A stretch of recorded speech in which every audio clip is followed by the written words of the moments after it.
அம்மாவை தத்தெடுத்த மகன். அம்மா இல்லாதவங்களுக்கும் குழந்தை இல்லாதவங்களுக்கும் தான் இந்த கதையோட வழி புரியும். மிஸ் பண்ணாம பாருங்க. ஏங்க, உங்களையும் உங்க தங்கச்சியையும் வீட்டுக்கு வந்து பார்த்துட்டு போங்கன்னு உங்க சித்தி போன் பண்ணியிருந்தாங்க. அவங்க தான் பல தடவை பல பேர்கிட்ட சொல்லி அனுப்பிக்கிட்டே இருக்காங்க. போய் அவங்கள பார்த்துட்டு வர வேண்டியது தானே. அவங்க நடிப்புலாம் என்கிட்ட ஆகாது. நான் இன்னும் அவங்க நடிப்பெல்லாம் நம்புறதுக்கு ஒன்றும் சின்ன பிள்ளை இல்லை. அவங்க கிடக்குறாங்க. டாக்டருக்கு போன் பண்ணியா என்ன சொன்னாங்க? கடவுளை நீங்க வேண்டிக்கங்க அப்படின்னு சொல்லிட்டாரு. நீ கவலைப்படாத, நமக்கு எல்லாம் நல்லதாவே நடக்கும். பல வருஷமா நம்ம இதையே தாங்க சொல்லிட்டு இருக்கோம் அப்படின்னு மனைவி மனசுடைஞ்சு அழுவுறாங்க. அந்த நேரத்துல அவருக்கு ஒரு போன் வருது.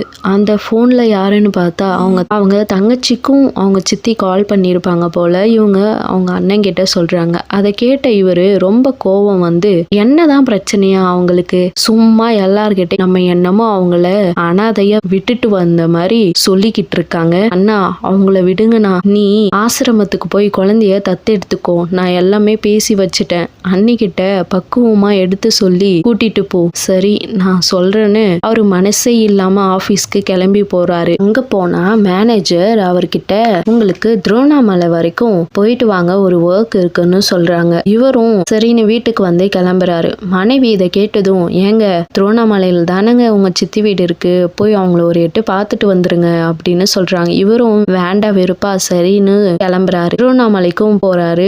அவரோட ஆபீஸ் ஒர்க் 1 ஹவர்லயே முடிஞ்சு போகுது. அப்புறம் அண்ணாமலையார் கோயில் பக்கத்துல தான் அவங்க சித்தி வீடு இருக்கு. அங்க போறாரு. அந்த கேட்டை திறக்கிறாரு. அந்த சத்தத்தை கேட்டு ஓடி வந்து வாப்பா வாப்பான்னு உள்ள கூப்பிடுறாங்க அவங்க சித்தி. அவங்க உடனே ஒய்ஃப் வரலையா, தங்கச்சி வரலையா அப்படின்னு விசாரிக்கிறாங்க. ஆனா இவருக்கு அவங்க சித்திய சுத்தமா பிடிக்கவே பிடிக்காது. ஏன்னா இவருக்கு 10 வயசு இருக்கும் போதே அவங்க அம்மா இறந்துட்டாங்க. அதனால அவங்க அப்பா 2ஆம் தாரமா இந்த சித்தியை கல்யாணம் பண்ணிக்கிட்டு வந்தாங்க. அன்னையில இருந்து அவங்க அப்பா கிட்ட பேசுறத நிறுத்தினதுதான். அவர் இறக்குற வரைக்கும் பேசாமையே இருந்தாரு. அப்புறம் இவரு அவங்க சித்தி கிட்ட, சித்தி, எனக்கு ஒரு டவுட். கல்யாணம் ஆகும்போது உங்களுக்கு சின்ன வயசு தானே, அப்ப ஏன் எங்க அப்பாவை செகண்ட் மேரேஜ் பண்ணிக்கிட்டீங்கன்னு கேக்குறாரு. அதுக்கு அவங்க சோகமா, எனக்கு யாருமே கிடையாது, நான் ஒரு அனாதை. ஏழ்மையின் காரணமா உங்க அப்பாவும் கூட இருந்தவங்களும் என்ன கல்யாணம் பண்ணிக்க சொல்லி கட்டாயப்படுத்திட்டாங்க. நானும் கல்யாணம் பண்ணிக்கிட்டேன். ஓ, அப்போ அந்த கொடுமையாலதான் எனக்கு குழந்தை இல்லைன்னு நீங்க சொல்றீங்களா, குத்தி காட்டுறீங்களா